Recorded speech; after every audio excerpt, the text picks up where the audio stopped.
Saya datang ke TikTok karena saya sudah tidak tahu lagi siapa yang akan peduli dengan nasib guru-guru dan juga tenaga kesehatan yang ada di daerah 3T tertinggal, terisolir, terbelakang, dan juga yang ada di daerah-daerah zona perang, zona konflik, zona merah.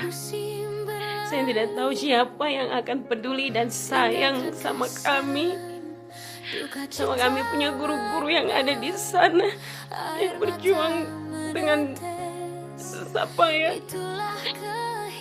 yang hidup dengan akses yang begitu minim, dan mereka harus juga nyawanya itu tidak berharga sama sekali, bahkan dihabisi dengan begitu kejam.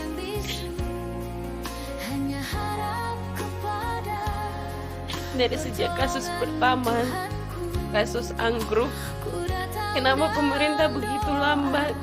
Kenapa sinode-sinode begitu malas tahu?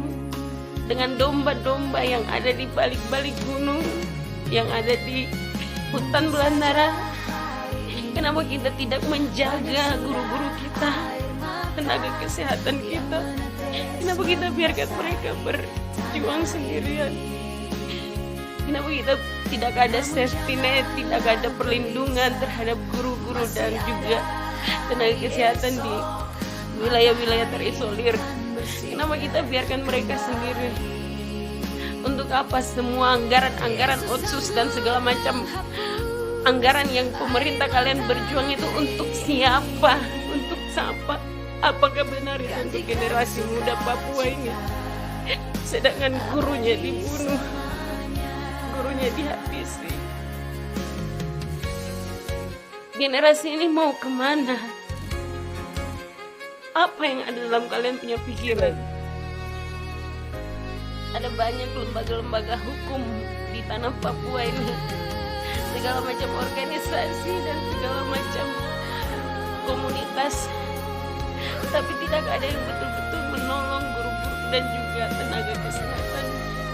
Dan ketika kamu melihat guru dibunuh, kamu mulai ambil fotonya, kamu posting-posting di Facebook, turut berduka cita dan segala macam. Kamu bicara omong kosong, Abu Nawas, kamu semua. Abu Nawas, kamu berduka cita. Apa yang kamu duka citakan? Sedangkan saat mereka membutuhkan bantuan, tidak ada yang menolong. Sedangkan kita tidak pikir bagaimana mereka berjuang di hutan, di tempat-tempat yang tidak ada akses. Lalu kamu menangis apa? Ngomong kosong. Si Abu Nawas, kamu stop.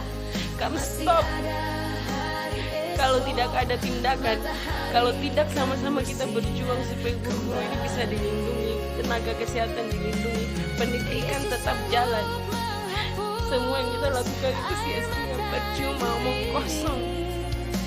Kamu semua pemimpin-pemimpin sinode yang biarkan masyarakat sendiri tidak melayani mereka, tidak ada penginjilan. Kamu sibuk dengan bangunan yang megah-megah dan segala macam program-program yang tidak ada artinya, tapi penginjilan dilupakan sehingga kejahatan itu dilakukan terhadap guru dan juga tenaga kesehatan.